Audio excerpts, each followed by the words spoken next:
A Brush with Death, part 400 and something. I teleported to safety. Reader, I did not teleport to safety. What I teleported to was an army of spiders waiting in the exact location of my former home, which, when I think about it, is actually impressive in a completely horrible way. This was not a coincidence. This was Mother, who I had been cheerfully dismissing as just brawn, not brains, turning out to be the world's most inconvenient chess grandmaster. She can't chase me through narrow passages, body too large. So she calculated where I'd flee and sent everyone there first. While I was busy being proud of my very clever escape plan, she was executing a much cleverer counter-plan. I may have slightly underestimated her. In terms of intelligence specifically, this is the last thought I have before Arch Taratect fangs close on my body. My defense stat is over 2,000, so they don't break through. The good news ends there. I can feel deadly poison seeping in, which I recognize instantly because I use it myself. Plus I have Mother's earlier injuries, plus the shock of discovering my escape had become a trap, all of which combines to slow my reaction time to approximately 0. There are 5 Arch Taratects here. 5. I have something like the statistical strength of 2 Arch Taratects on a good day. This is not a good day. This is the opposite of a good day. I cast Earth Magic, fire a spear at the arch clamping its fangs on me, not expecting damage, just a grip loosener. It turns out archs don't have dragon scales, so magic lands cleanly. It stumbles. I blast twice more, slip free. Good. Progress. The other 4 are coming. I switch to dimensional maneuvering, use the air, not the ground, and aim for the middle stratum entrance, heat territory, fatal for anything without resistance. Even an arch takes HP damage just standing there. Lesser spiders die in minutes. Something is blocking the entrance. It has a smooth, faceless head, spherical joints, a body that could be found in any department store window if department stores sold nightmare mannequins. Appraisal, Puppet Taratect, thread inside, tiny spider at the core, every stat exceeding 10,000. 6 swords. Before I can process this fully, it moves. My thoughts super acceleration and future sight both work correctly. I see the optimal dodge path. My body simply cannot execute it in time. It cuts off my 2 front legs. Monsters should not use weapons. I register officially, though this is not a productive thought at this moment.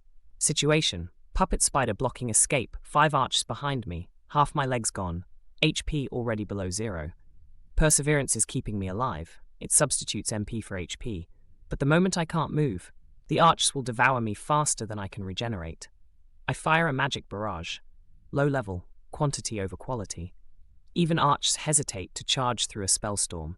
I switch to Jinx Evil Eye on every available eye, stealing MP from enemies, feeding it back into more magic. One arch gets impatient and charges through. I move, don't fight it, others follow. I switch to higher powered spells aimed directly at them, forcing them to stop and defend. Create distance. The puppet spider doesn't attack, it just stands at the entrance, waiting. An archer's claw catches my torso, pins me down. I cannot move. The other 4 are closing in. This is fine. This is not fine.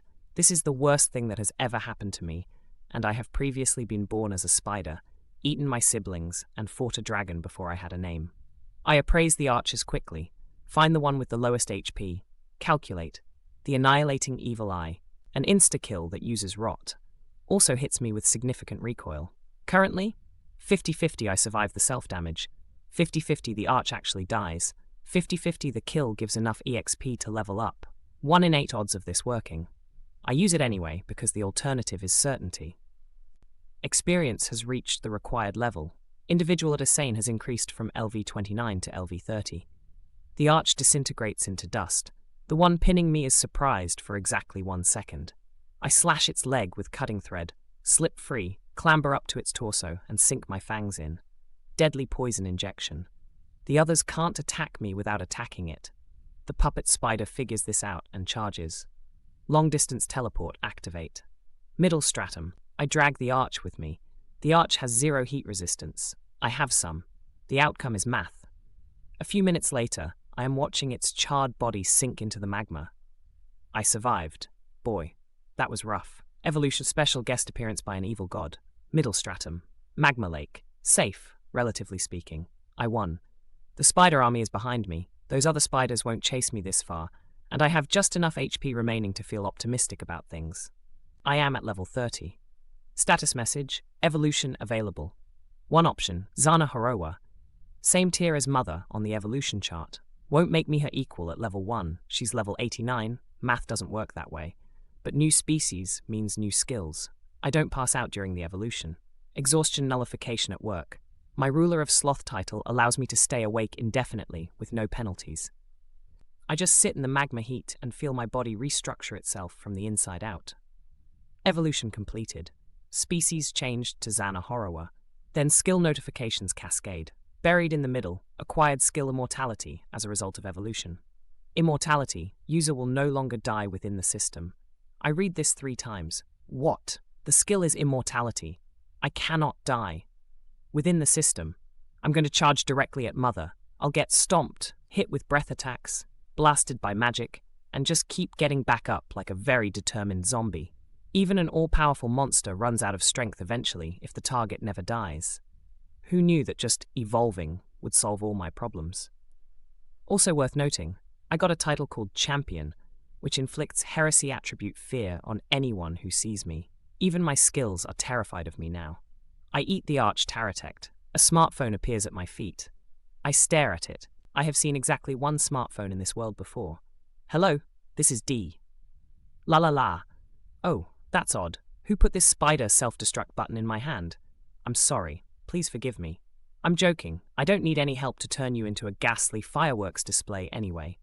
That's not more reassuring. It's not meant to be. Congratulations on attaining immortality. Ask me questions. I'm in a good mood. Why was I reincarnated here? The hero and demon lord of the previous age created dimensional crossing magic. It misfired, destroyed part of the MA field, and exploded in a certain high school classroom in Japan.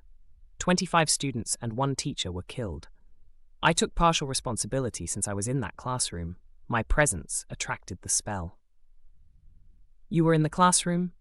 I was the 26th person, the secret one, a pause in which I recalibrate my understanding of everything. You were in my class. That's a secret. The relevant point is, I gave those souls the N% I = W skill and ensured they could retain their memories and strength. Skanda was your free skill. Wisdom was your reward. And I got Spider because my soul wavelength matched a spider. Quite well, apparently. Why am I a spider when everyone else is a human? Because you were born 6 months earlier. The others are still essentially infants. In a world where grinding matters, would you truly call that a disadvantage? I would not call that a disadvantage. Also, I add, Zoa was designed to die before it evolved, wasn't it? Rot attack without rot resistance means using it kills the user too. Correct. The AD Sane, after it has Annihilating Evil Eye, and the same gap. No one has ever evolved to Zana Horowa before. You are a completely unique specimen. And you're still in Japan right now watching this with snacks, aren't you?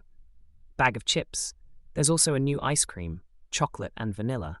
I may have both. I will not die until I get to steal your ice cream. I look forward to it. Survive, little spider. The smartphone disappears. D said, survive.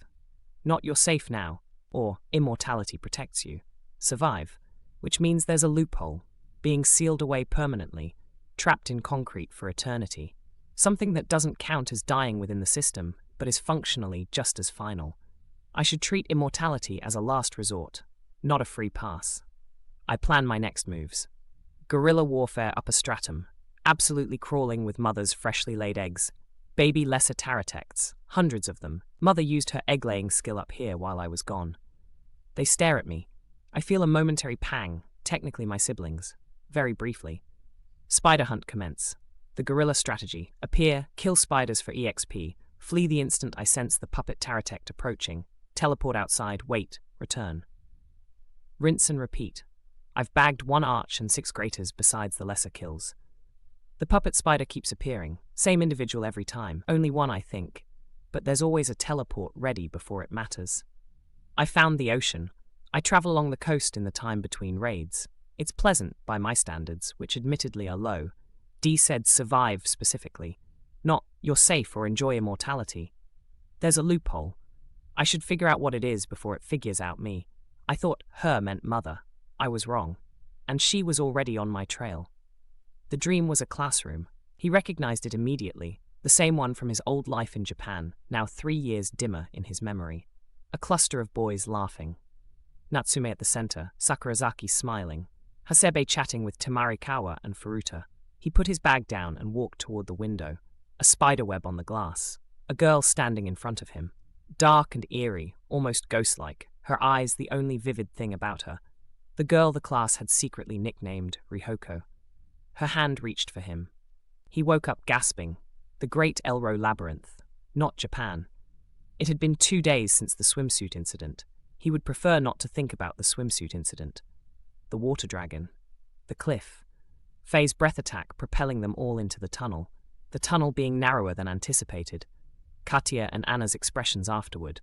Baskath's silence, which was in many ways worse. Schleyn's decision to not comment on anything ever again. The large passage opened before them like someone had simply carved a hall 300 feet wide and forgotten to mention it. After days of cramped corridors, the scale was disorienting. Boulders scattered across the floor, shadows between them. Somewhere in those shadows, possibly an A-class monster. What wasn't here? Any monster at all. Baskath stopped. Strange, he said quietly. It's like when we saw the nightmare. The group developed a collective nervousness very quickly. They got perhaps 40 more paces before the earth dragon appeared from behind a boulder. It looked like a tyrannosaurus that had focused all its stat points into speed and aggression. Its claws had the sheen of individually crafted blades.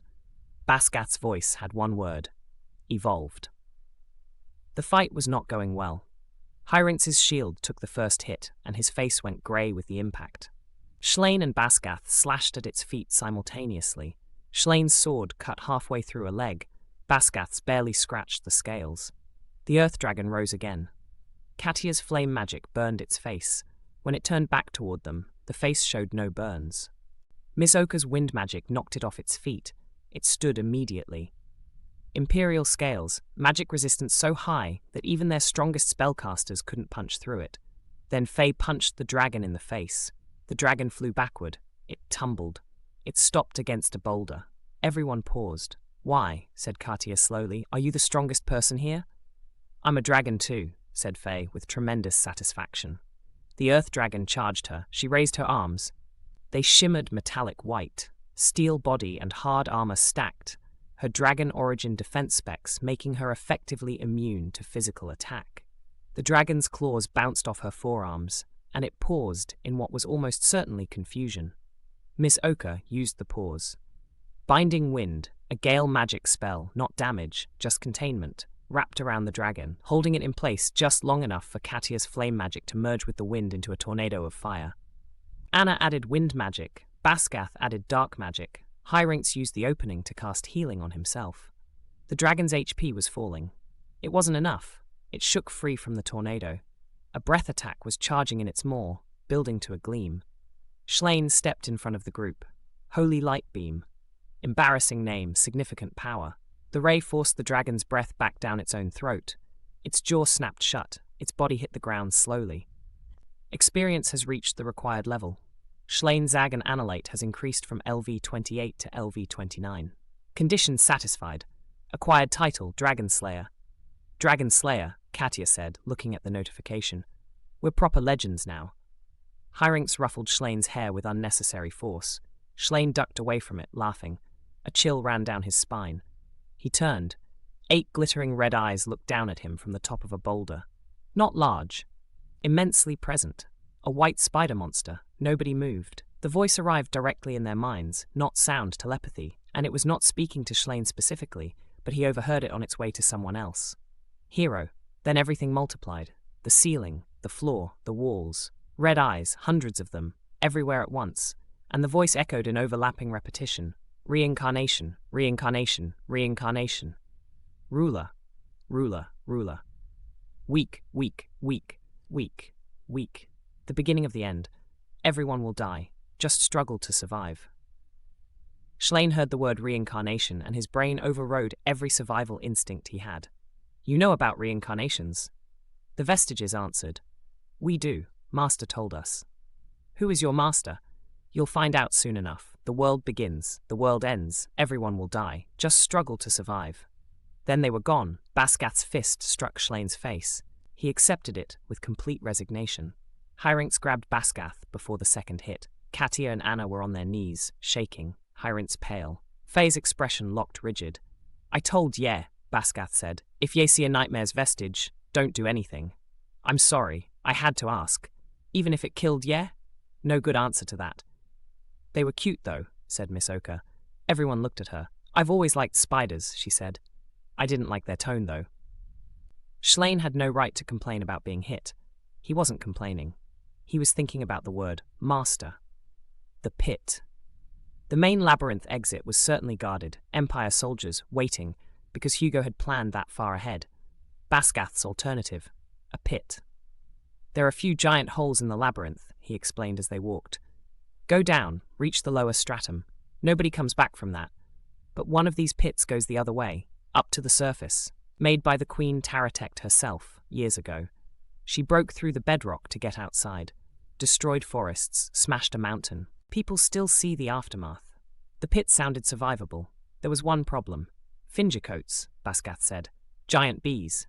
Nest in the pit, don't like visitors. Numbers are the danger, dozens of them, and you're fighting while climbing a vertical wall.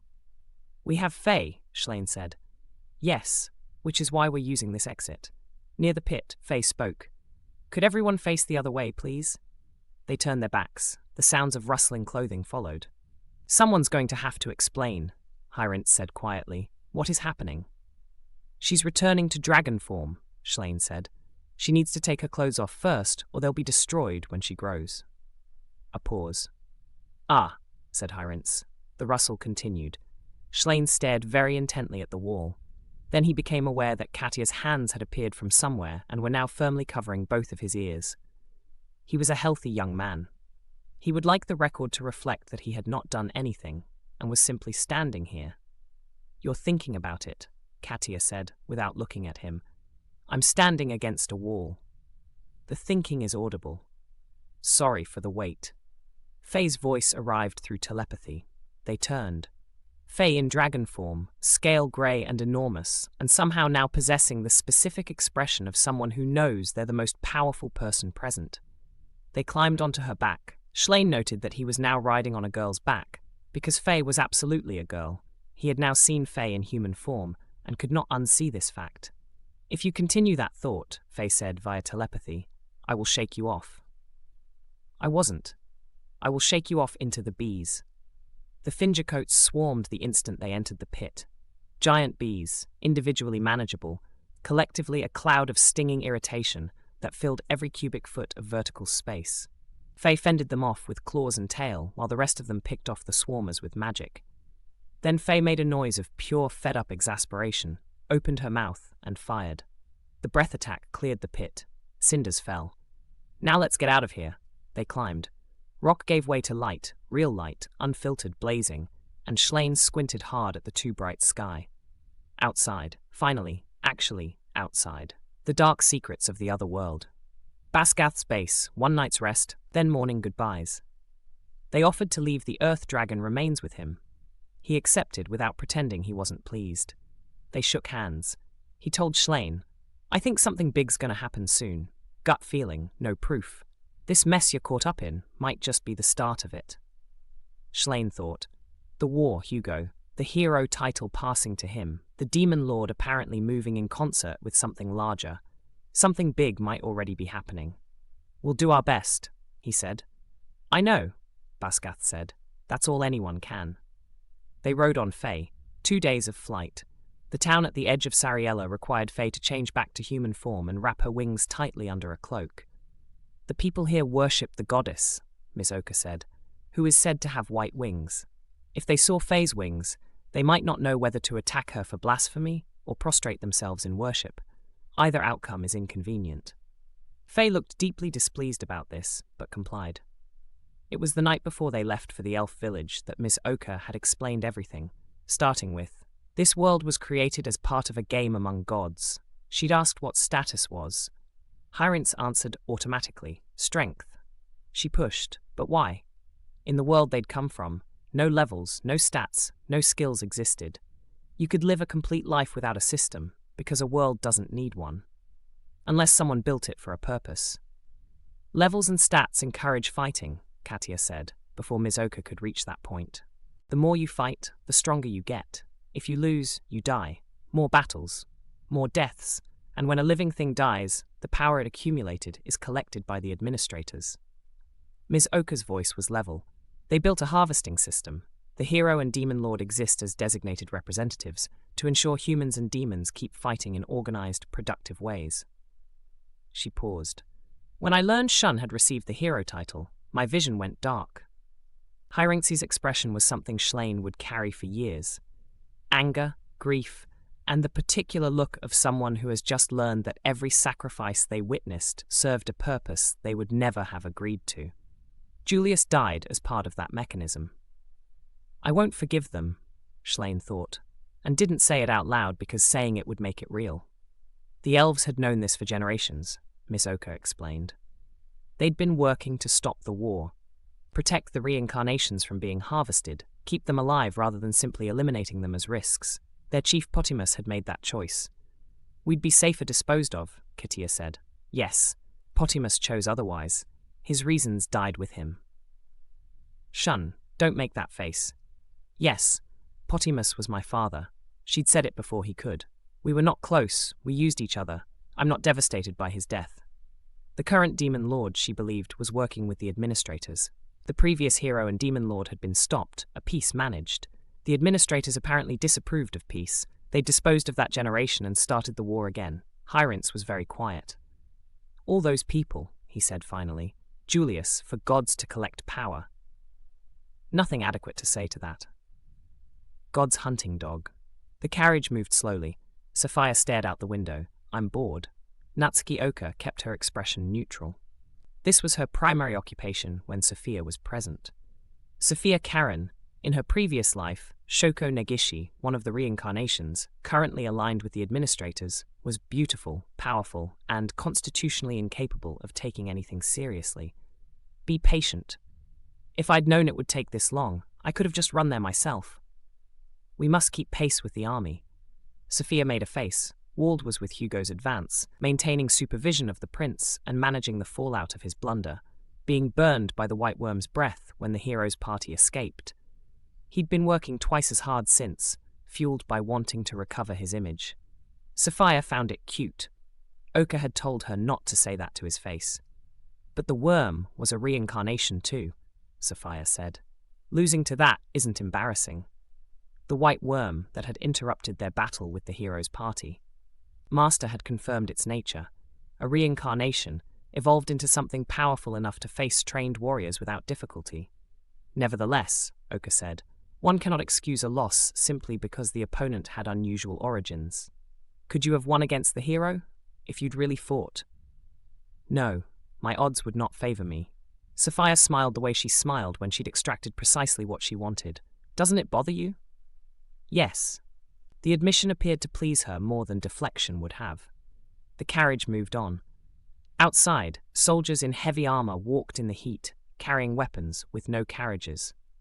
Oka thought, we are part of a system that harvests their deaths, and we are headed to cause more. The only question worth asking was whether there was anything to be done about it. Sophia was watching her. You're thinking about something depressing, she said. Always, Oka agreed. Me too, said Sophia, and for one moment she looked her actual age. Then she went back to being bored.